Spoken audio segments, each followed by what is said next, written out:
when I first got the email to say, do you want to review a grass cutter? I was thinking, no, not really. Then I read it and it was remote control grass cutter. That sounds fun. I checked their website and thought, oh yes, I want one of them. That is impressive. It looks like some sort of moon rover. We're going to have some fun with that. How much fun can you have putting your own grass?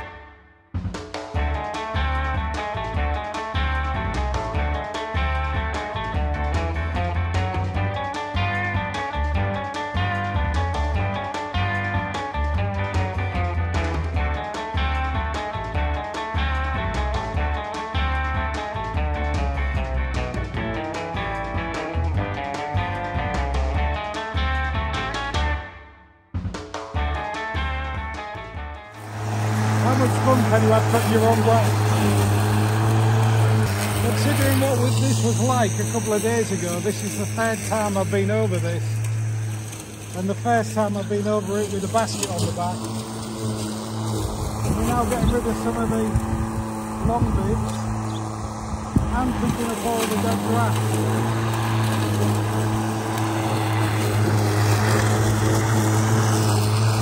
It certainly worked hard doing this. We're still surviving well. And I'm still smiling. Quite funny when people walk by and see what you're doing. Stop with the gob open.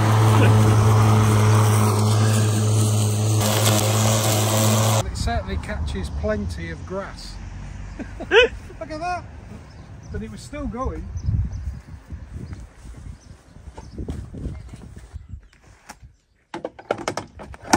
Doesn't get stopped by molehills either.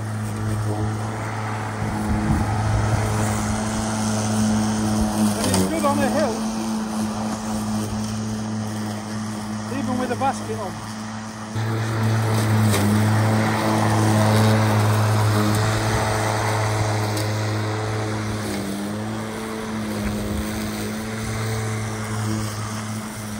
Let's try it on an edge, see how much of an angle it can do.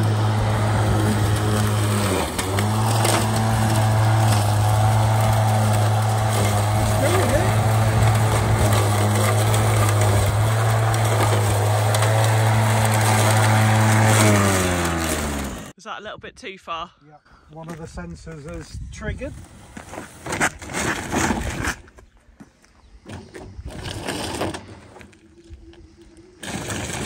Let's try it again.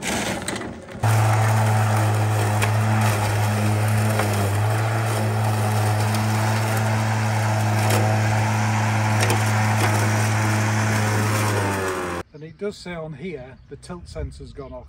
So when it gets to a particular angle, it shuts itself off, and the red lights come on to indicate something's happened. And as soon as you move it right to the right angle again, the green lights come back on, and off you go again. Maybe a little bit too steep for it though.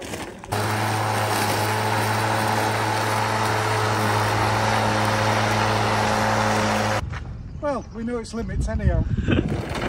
The front bumper has a sensor here, so if anything hits, it switches it off. You have two sensors there for distance and one on each side. And you have these emergency switch off buttons. There's an adjuster there for the height of the cutter.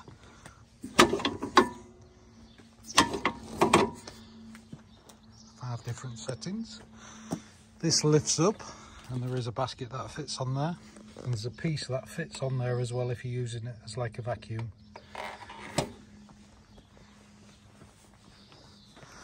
It's a metal frame, it's quite heavy, really needs 2 people to carry it about. It's the 4-wheel drive version. There is 2 versions of this, and it doesn't actually steer. It puts power on one wheel and then not on another to enable it to spin on its spot. But it does turn very well. Compartment where the battery goes. And there's a fan in there to keep the battery cool. Indicator lights on here to tell you they go red, green and amber. green when it's all set to run, red when there's a problem, and amber when there's a warning, and there's one on either side.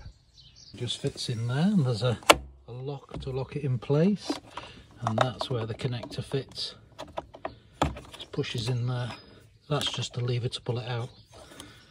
There's a cover that goes on there, and you switch it on there by pressing it and holding it.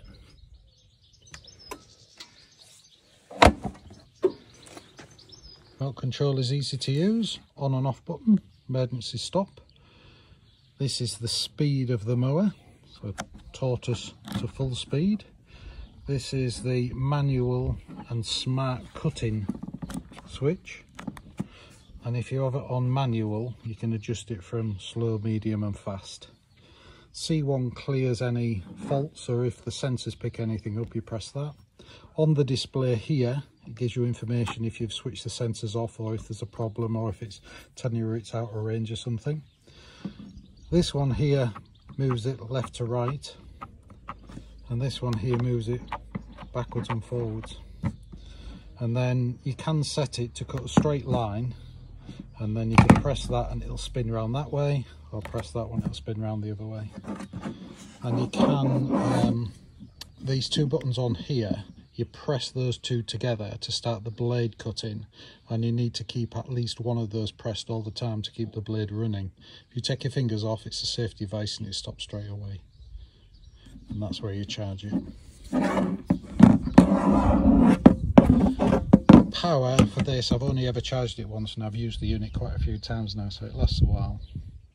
When you switch the remote on, you can put a passcode in. I've just set this to zeros.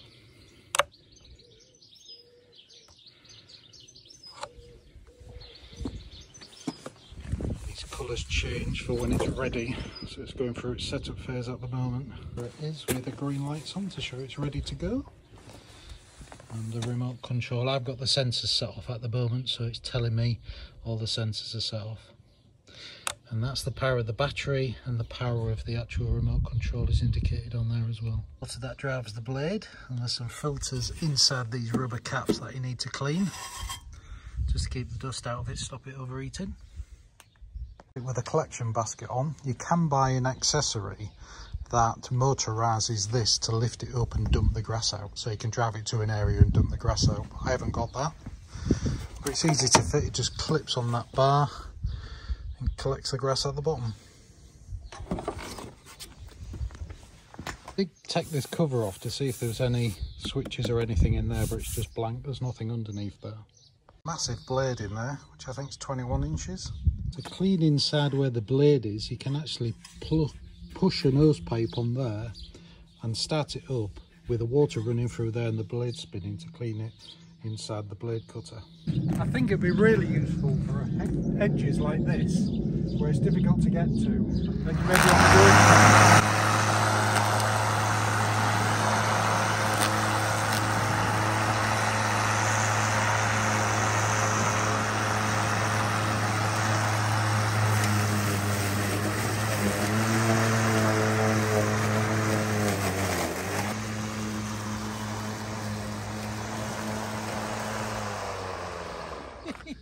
well packaged in the box. Some interesting instructions. Let's have a go at putting it together. Some chunky wheels on it. Charging unit substantial. That's aluminium. Looks somewhat like off a spaceship. UK plug, which is good to see. Doesn't look too bad. I think you put the wheels on and put the basket on and we'll get it charged up. The cage for the grass collector, and that must be the cover for it.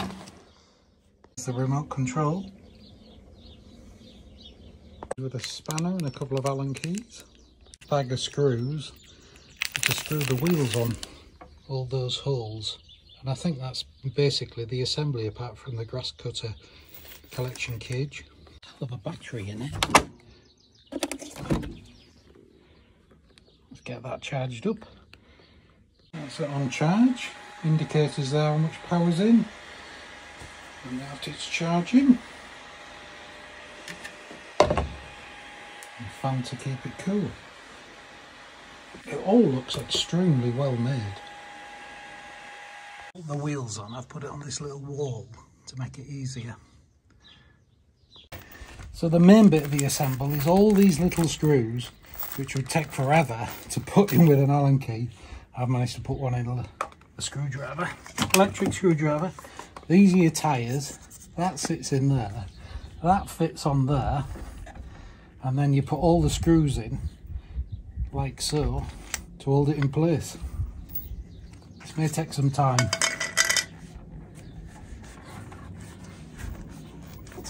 Substantial tyres though. Getting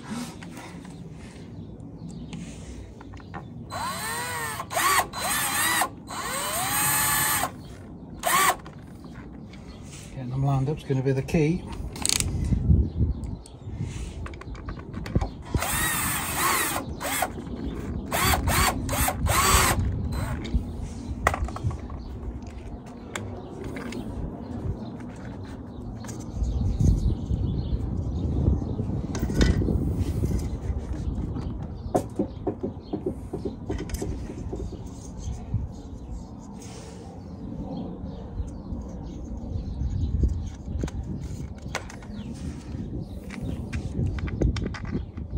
And as always, I'm not reading the instructions, so I'm probably doing something wrong.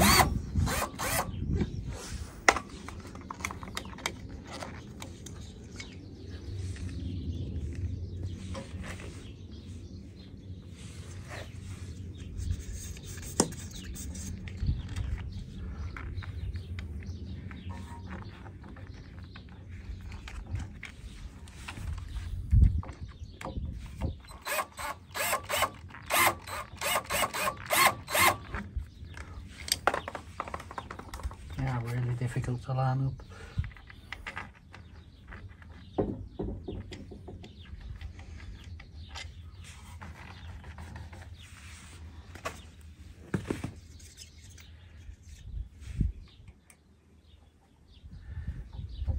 Oh, I see. It's only every other one. So you need to make sure... You're laughing at me. You need to make sure it's in the right way around. That's probably what these arrows are for. To show you where it is. See, that's what happens when you don't read the instructions. So that one, like that. That makes sense.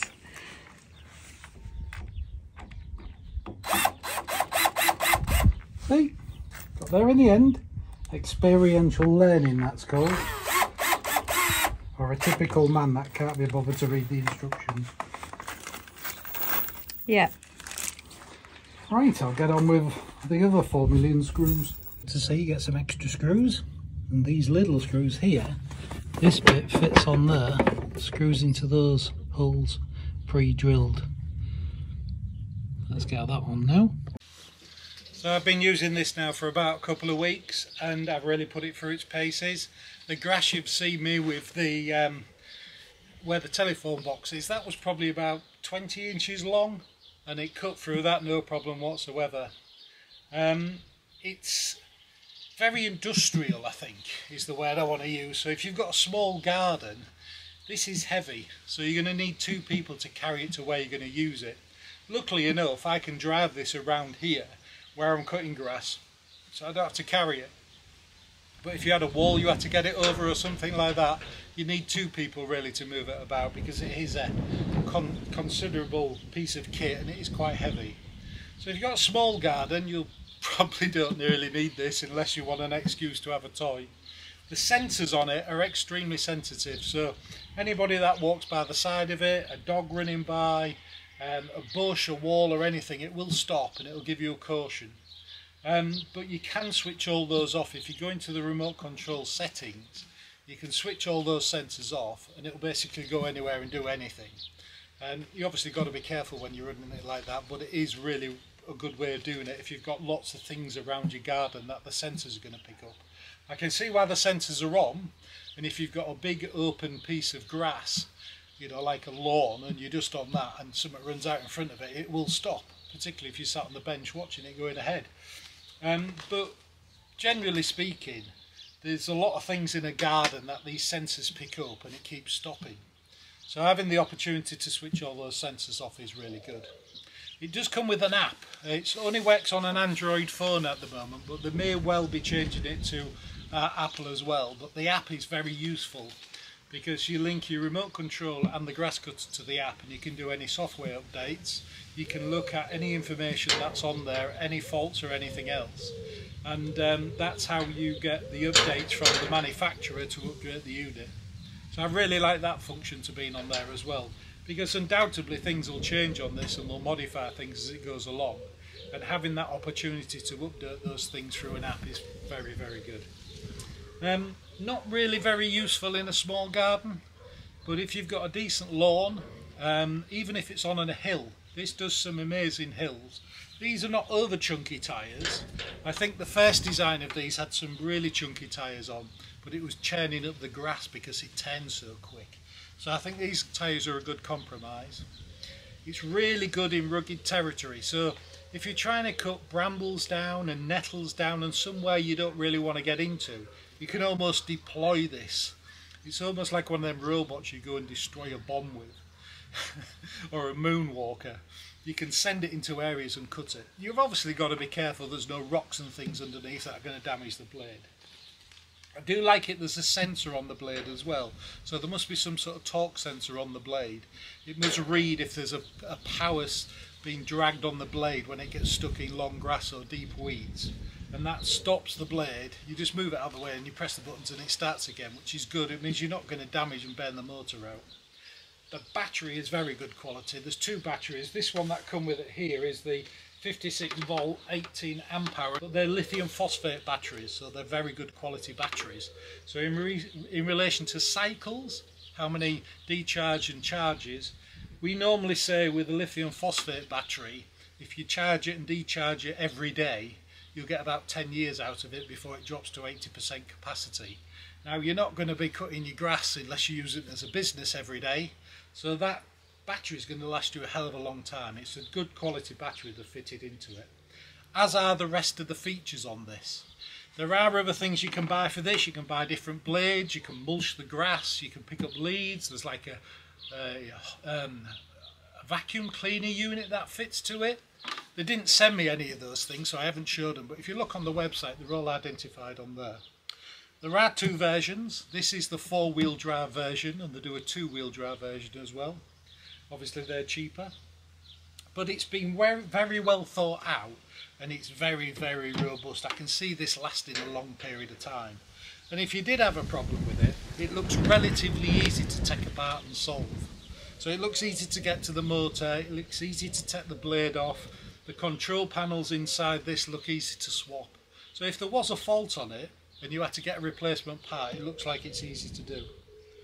I really like it. It's been amazing fun. And I've really put it through its paces on that long grass next to the telephone box, and those edges I've been doing as well. It's been fantastic for that. But would I recommend it? I would. I would. Particularly if you've got a decent sized garden. It's sort of the compromise between having a push petrol lawnmower. It almost does some work as a strimmer would in some areas. It's great on hills. The amount of angle you can get on this on a hill and still cut is good. There's plenty of power in it. The run time in it, it says it'll run it for about 2 hours. I think I've run it for about an hour and a half max, but that's been in really long grass and on full power. And of course I've just had this on full power all the time. Full power blades and full power speed on the actual wheels as well to get it through everything, because that's what makes it good fun. The basket on the back that collects the grass is really good. You can actually use this, there's different blades from it as well, that you can mulch up your grass and leaves and collect those in the basket if you want to, or just mulch that down to spread it across the ground. It actually comes with an adapter like a hose pipe, like a vacuum cleaner, and that vacuum cleaner unit plugs into the side, and it uses the power of the blade spinning to suck all the stuff into the basket. which is a good idea. They didn't send me one of them, but it's on the website. The main thing to remember about this as well, although there's a couple of functions on this where you can press the remote control and it'll do straight lines, and it'll press another one and it'll turn around and come back against the line. So it is got some automatic features in it. It's not one of those grass cutters, and I think that's the main distinction. It's not one of those automated grass cutters where they're run by GPS, or you set parameters around a particular area and it knows which area it goes round. It goes round, cuts the grass, and then goes back to its docking station. This is truly a remote control one. I think it's a bit more industrial than them. I think it'll last longer. It's certainly built like a tank, and it'd be good for sending into like brambles or weeds or areas that you don't want to walk in with a traditional grass cutter. As long as there's no rocks or anything hidden in there, it quite happily goes in and chews away at everything and cuts everything down. So super impressed. Thanks again for watching. Check the description for any information. Have a look at the website for the other functions that you can get for this. And we'll see you on the next one. I'm off to cut the grass again. I've never ever been so enthusiastic about cutting the grass.